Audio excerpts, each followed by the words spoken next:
क्या आप यूके में केयर वर्कर के तौर पर स्किल्ड वर्कर वीजा पर काम कर रहे हैं और हाल ही में पता चला है कि आपकी स्पॉन्सर कंपनी ने अपना लाइसेंस खो दिया है?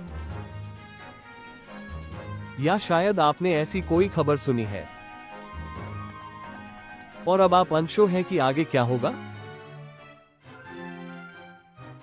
अगर हां, तो आप अकेले नहीं हैं। पिछले साल में यूके गवर्नमेंट ने कई केयर कंपनीज के स्पॉन्सरशिप लाइसेंसेस को कैंसिल कर दिया है, जिससे हजारों इंटरनेशनल वर्कर्स परेशान और एंग्शियस महसूस कर रहे हैं। इस वीडियो में हम आपको स्टेप बाय स्टेप समझाएंगे कि अगर आपकी स्पॉन्सर कंपनी का लाइसेंस रिवोक हो गया है तो आपको क्या करना चाहिए। इसका आपकी वीजा स्टेटस पर क्या असर होगा, आपके क्या राइट्स हैं, और अब आपको कौन कौन से कदम उठाने चाहिए। हम आपको कुछ इंपॉर्टेंट रिसोर्सेज, सपोर्ट ग्रुप्स और यूजफुल टिप्स भी देंगे ताकि आप इस मुश्किल समय को कॉन्फिडेंटली हैंडल कर सकें। सबसे पहले ये समझते हैं कि जब कोई केयर कंपनी अपना स्पॉन्सरशिप लाइसेंस खो देती है तो इसका क्या मतलब होता है। यूके में किसी भी एम्प्लॉयर को नॉन यूके वर्कर्स को लीगली हायर करने के लिए वैलिड स्पॉन्सरशिप लाइसेंस की जरूरत होती है। अगर ये लाइसेंस सस्पेंड या रिवोक हो जाता है तो वो कंपनी अब इंटरनेशनल वर्कर्स को स्पॉन्सर नहीं कर सकती। इसका सीधा असर उन एम्प्लॉइज पर पड़ता है जो स्किल्ड वर्कर वीजा पर है। लेकिन घबराइए नहीं, अगर आपकी स्पॉन्सर कंपनी का लाइसेंस रिवोक हो गया है तो आपका वीजा तुरंत इनवैलिड नहीं होता।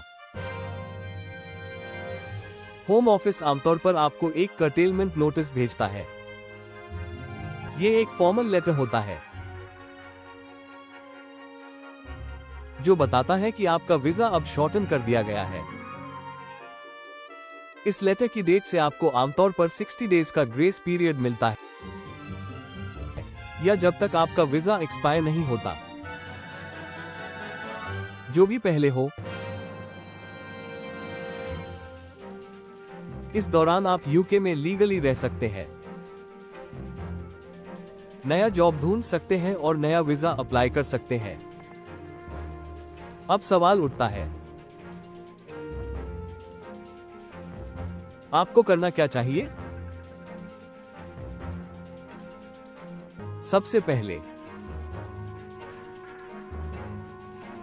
शांत रहें और सही जानकारी रखें।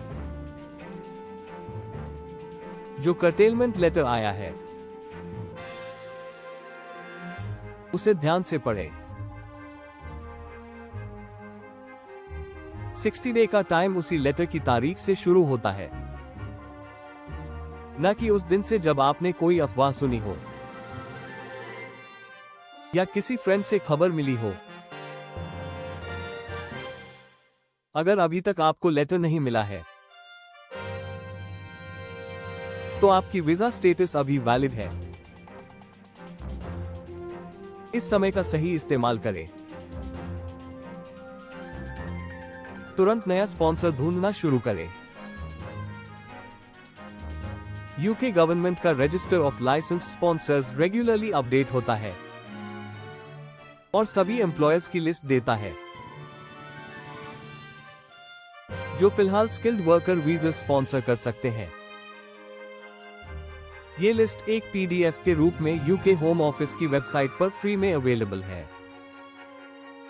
जब आप इस लिस्ट को देखें तो health and care occupation category पर फिल्टर करें। केयर होम्स, एनएचएस ट्रस्ट्स और हेल्थ केयर प्रोवाइडर्स जो एक्टिवली स्टाफ हायर कर रहे हैं वो आपकी प्रायोरिटी होनी चाहिए। कई केयर ऑर्गेनाइजेशंस आज भी इंटरनेशनल वर्कर्स को स्पॉन्सर कर रही है, खासकर उन लोगों को जो पहले से यूके में रह रहे हैं और केयर एक्सपीरियंस रखते हैं। दुर्भाग्य से बहुत सारे केयर वर्कर्स को स्पॉन्सर्स के लाइसेंस रिवोक होने का सामना करना पड़ रहा है। ये बात हमेशा पब्लिक नहीं होती, लेकिन कम्युनिटी फोरम्स और सपोर्ट ग्रुप्स अक्सर ऐसे एम्प्लॉयर्स की जानकारी देते हैं जिन्होंने अनएथिकल प्रैक्टिसेस की है या जिनका ऑडिट फेल हो गया है। ये जानना दुखद है, लेकिन अवेयरनेस जरूरी है। अब बात करते हैं आपके लीगल राइट्स की। अगर आपके स्पॉन्सर का लाइसेंस चला भी गया है तो भी आपके पास प्रोटेक्शन है। आपको यूके से तुरंत बाहर जाने के लिए मजबूर नहीं किया जा सकता। आपके पास अभी भी यूके में लीगली रहने और काम करने का अधिकार है जब तक आपका ग्रेस पीरियड चल रहा है। इस दौरान आप नया स्पॉन्सर ढूंढ सकते हैं और नया स्किल्ड वर्कर वीजा अप्लाई कर सकते हैं। अगर आपको 60 डे ग्रेस पीरियड में नया स्पॉन्सर नहीं मिला तो आपको लीगली यूके छोड़ना पड़ेगा। ओवरस्टे करना आपकी फ्यूचर वीजा एप्लीकेशंस को नेगेटिवली अफेक्ट कर सकता है, इसलिए डेडलाइंस को सीरियसली ले और प्रोएक्टिव रहें। अब बात करते हैं उन ऑर्गेनाइजेशंस की जो आपको सपोर्ट कर सकती है। वर्क राइट्स सेंटर एक ऐसा ऑर्गेनाइजेशन है जो माइग्रेंट वर्कर्स को कॉन्फिडेंशियल एडवाइस देता है, खासकर एम्प्लॉयमेंट राइट्स और वीजा से जुड़ी डॉक्यूमेंटेशन पर। यहां मल्टीलिंगुअल एडवाइजर्स हैं जो आपकी लैंग्वेज में मदद कर सकते हैं। लॉ सेंटर्स यूके भर में मौजूद हैं जो फ्री लीगल एडवाइस देते हैं, इमिग्रेशन, हाउसिंग और वर्क राइट्स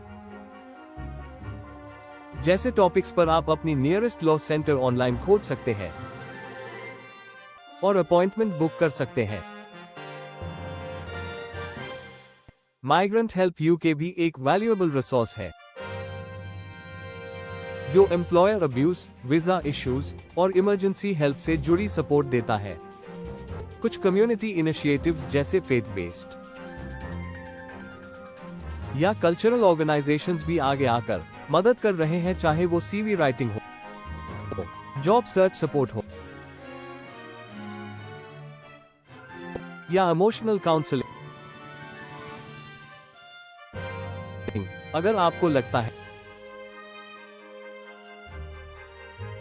कि आपकी स्पॉन्सर कंपनी ने इलीगल रिक्रूटमेंट प्रैक्टिसेस की थी, जैसे कि रिक्रूटमेंट फीस लेना, जॉब रोल को गलत तरीके से प्रेजेंट करना या अनएथिकल वर्किंग कंडीशंस देना, तो आप उन्हें होम ऑफिस को रिपोर्ट कर सकते हैं। इसके लिए आप ईमेल करें, सब्जेक्ट लाइन में लिखें sponsorship violation report, care worker visa. Message में आप अपनी सिचुएशन एक्सप्लेन करें, एम्प्लॉयर डिटेल्स दें और अगर पॉसिबल हो तो रिसीट्स, कॉन्ट्रैक्ट्स या ईमेल्स अटैच करें। डोंट वरी, अगर आपने प्रेशर में आकर कोई इलीगल फी दी थी तो भी आपको कोई पनिशमेंट नहीं मिलेगा।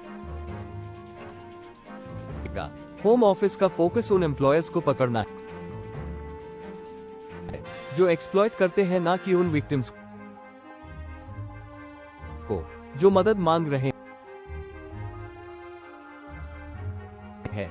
जब आप नया स्पॉन्सर ढूंढ रहे हैं तो सावधान रहें। कोई भी एजेंसी या व्यक्ति जो अपफ्रंट पैसे मांगता है स्पॉन्सरशिप दिलाने के लिए, वो इलीगल है।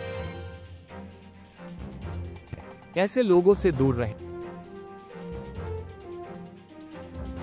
डायरेक्टली केयर होम्स या NHS रिक्रूटर्स से अप्लाई करें।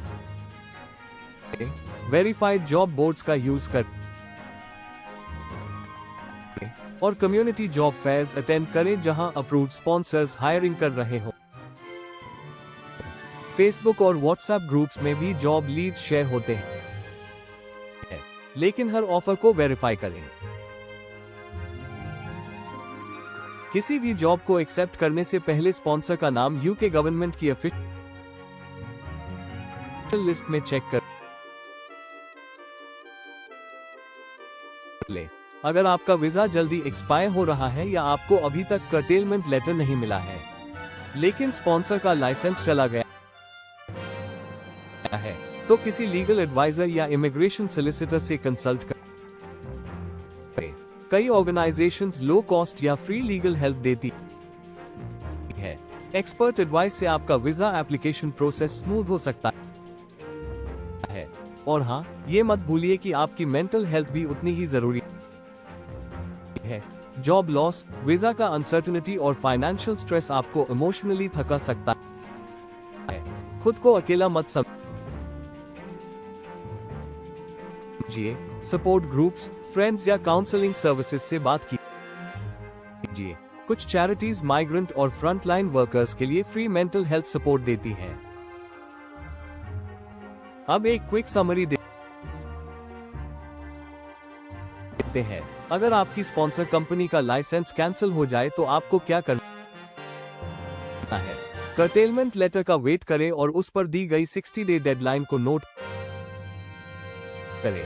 UK government's register of licence sponsors से नया employ directly care homes, hospitals या NHS ट्रस्ट्स को अप्लाई करें। एजेंसीज और स्कैम्स से बचें। लीगल और कम्युनिटी सपोर्ट लें अगर आपको कोई कंफ्यूजन या डाउट हो। एम्प्लॉय की गलतियों को रिपोर्ट करें, स्पेशली अगर आपने इल्लीगल फी दी है या एक्सप्लॉयटेशन हुआ है। नया कॉज मिलने पर स्किल्ड वर्कर वीजा अप्लाई करें।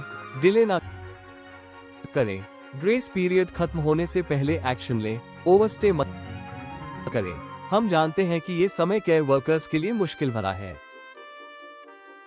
लेकिन याद रखें, आप अकेले नहीं हैं। हजारों लोग इसी प्रोसेस से गुजर रहे हैं और कई रिसोर्सेज अवेलेबल है आपकी मदद के लिए। अगर इस वीडियो ने आपकी हेल्प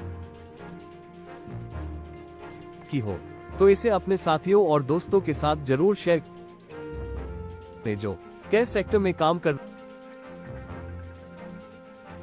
रहे हैं। सही जानकारी सबके पास